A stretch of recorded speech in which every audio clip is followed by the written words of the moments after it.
Team 5. A morning that began like any other turned tragic today when an employee opened fire on his supervisor and fellow coworkers. Students, parents, teachers are asking why today, after a bloody rampage, plunged this campus into tragedy. Details are just coming in, but we're being told that a heavily armed gunman opened fire this evening at the mall food court behind me. There's no official word on any casualties yet, but one eyewitness reported seeing at least 6 people shot. Active shooter. A gunman or gunmen killing or attempting to kill people in a confined, populated area.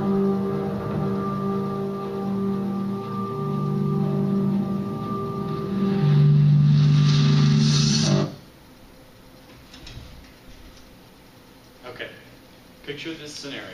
You're going through your normal day at work or school, right? You're just going to classes, going to meetings, and all of a sudden you hear shots fired.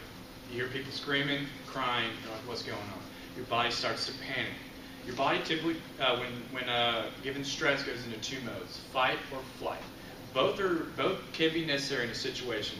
But our goal is to give you the control on to choose which mode to do at the proper time. And so today we're going to talk about active shooter preparation. My name is Tyler. I'm the HR manager. My name is Haichi. I'm the finance manager. And I'm Sean. I'm Jackie. I'm the operation manager. Our company is Patriot Protection, and our slogan is preparing for reality. So who are we and what do we do? We're a company here in Dallas, and we're a team of professionally trained tactical trainers. Our goal is to provide our customers with real-world training. We like to offer a tough learning environment, not just a textbook, a course, that you read and then you don't actually, you don't take anything from it. We want to actually give you survival skills that you can use in a panic situation. So today we're going to talk about what an active shooter is, common occurrences, the aftermath, how to prepare, and budget and staffing. So what is an active shooter? It's any person actively engaged in killing people or attempting to kill people, usually with a firearm, active shooter. The situations, they change unpredictably. You don't know what's going to happen. The active shooter usually has, a lot of times, no motive, other than I guess his motive would be killing people. They evolve quickly, so you have to be ready. They are fast. They end within 10 to 15 minutes, and that's usually before law enforcement can arrive on the scene to offer help. So between 2000 and 2013, a study of 160 active shooter cases have taken place, and as you can see, they don't completely increase over time, but as you can see, it does steadily increase between 2000 and 2013. And of the 160, these cases involve business, education, government, open spaces, residences, and healthcare facilities. And as you can see, commerce and education are nearly 3/4 of all the cases, and that's where our main focus is. And so Texas is a rapid growing state. The Dallas Metroplex has the 4th fastest growing metroplex in the country. And Texas has approximately 1.26 million people. As far as companies, Texas is number 2 on the Fortune 500 list, with Texas housing 54 companies, only 1 behind New York, and in the DFW area, 21 Fortune 500 companies are headquartered in Dallas. So why do we care? Are we just trying to protect businesses? No, that's not what we're doing. We want to protect the community. So we want to protect employees, obviously, but who are the employees? They're not just workers. They're neighbors. They're our family. They're our friends. So we care about them more than just on the business scale. So I'm going to pass it over to Sean, and he's going to talk about the aftermath. Okay, thank you, Tyler. So who's affected from these active shooter incidents? It's of course, our children, the employees, the consumer, even our family. Now, background on this. According to CNN, there was an incident that happened at the Sandy Hook shooting school shooting. Now, according to them, the active shooter shot his way into the school, which is causing a loud bang. You know, when you shoot through the door, it causes a loud bang. You would think that it would give them an advantage by hearing the sound and being prepared and getting ready, but that didn't happen. It took an officer 3 minutes to get there. Now, within that 3 minutes he got there, 20 people died. 20 people died just, you know, from that one incident. So how does this affect them? They pretty much, the people that are affected, they suffer from depression, acute stress disorder, anxiety, PTSD. Now, based on the Virginia Tech shooting, from that data, about 15 to 18% students develop PTSD after the incident has happened. And now those indirect costs about $169 billion. That's just in the cost of living for these people suffering. Now, there's also a direct cost to this as well, based on Mother Jones here. Now, every time a bullet hits a victim, they end up paying for emergency services, medical and health care,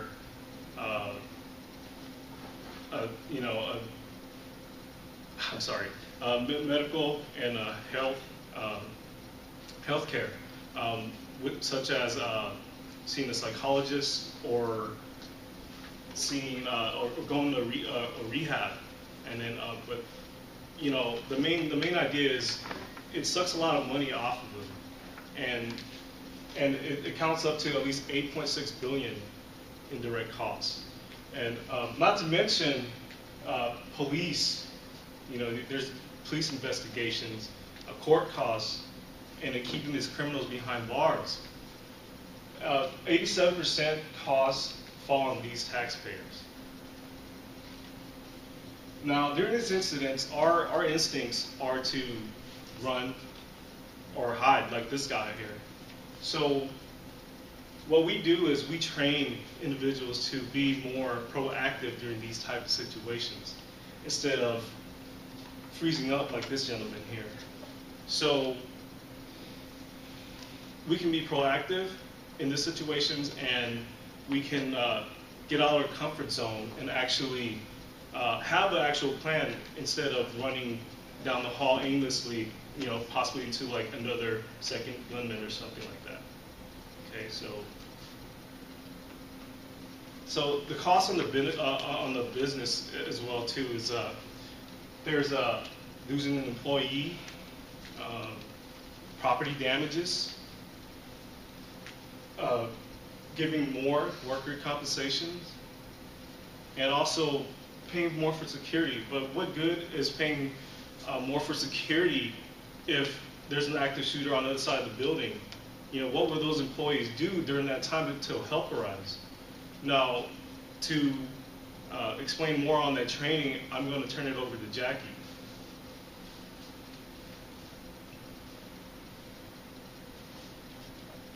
For the training part, our company is going to provide two parts of the training. First one is going to be the lecture part. The second one is going to be the real action part, drill. For the lecture part, we're going to have a 45 minutes video watching, and because many of the people are unaware about the armor curing. So for the main focus for this video is going to educate the employees, students, and the families when the situation happens in the real dangers of an armed instructor. Then we're going to have a 2 hours lecture given by the fire department officer. They're going to teach you, show you how to use the surrounding things and in the room to protect ourselves and people's life, and also how to escape the buildings as soon as possible, just when we need it. And the second part of the training is going to be a 3-hour action practical training by our professional security trainer. And we're gonna host with UT Dallas, AT&T stores, and the medical center of the Plano for the training, the trainings part. We're gonna use their buildings to do the 3-hour training. Our professional trainer are gonna put people into the building for 3 hours for the real drill. The reason we chose these 3 plates because these 3 plates we have a lot of people like go in and out every day, and include students, doctors, patients, and employee, also customers. We're gonna give the opportunities for employees, students, families, and friends to attend this event, so we can explore the ideas to everyone in the Dallas area to know how to facing this problem in the real situations. And right now, we're gonna pass into the High Chief for our budget stuff. Thank you, Jackie. We already introduced you the event we try to hold. And right now, I'm going to talk about another important part of our project, which is staffing and budgeting. There will be 21 staff members in every event, 10 for the professional trainers, 10 volunteers, and 1 bus driver. The professional trainers are very experienced. Also, we will have 10 volunteers for each event. They will help us to set up the event and serve lunch. In addition, the volunteers for each event will be different because we try to get more people involved. Since we're going to go to 3 different places, we also need to rent a bus to store all the food and equipment. So let's take a look at the budget. The cost for bus and bus driver is $500. $300 for each professional trainer, so the total will be $3,000. The equipment fee is $1,000, which includes the cost of making videos. Since our staff members are volunteers, so there will be no cost for them. And there will be more than 200 people for each event, so our lunch cost will be $2,000, which gives us the total budget for each event, $6,500. So here's the breakdown detail.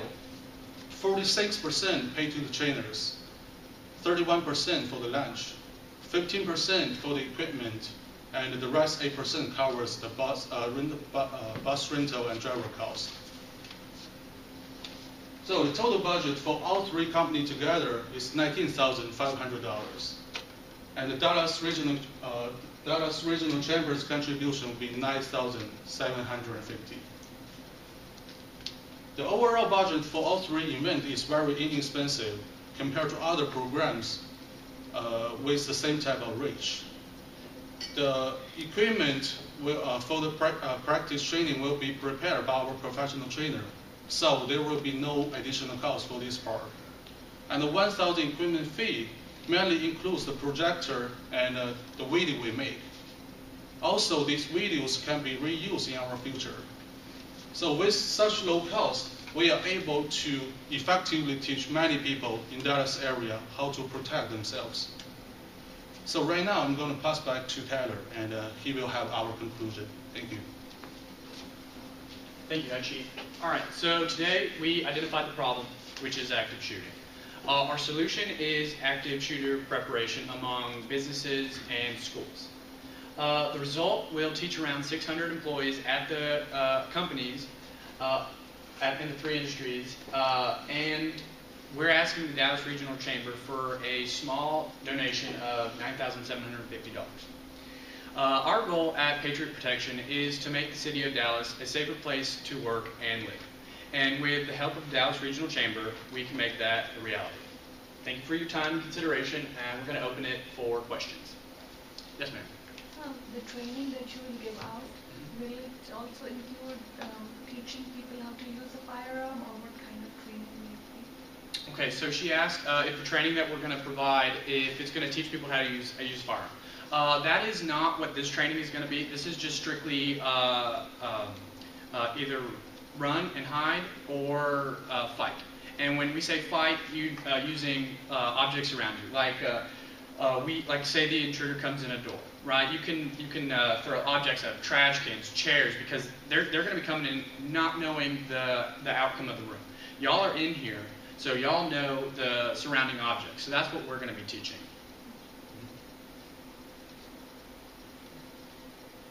Thank you, Team 5.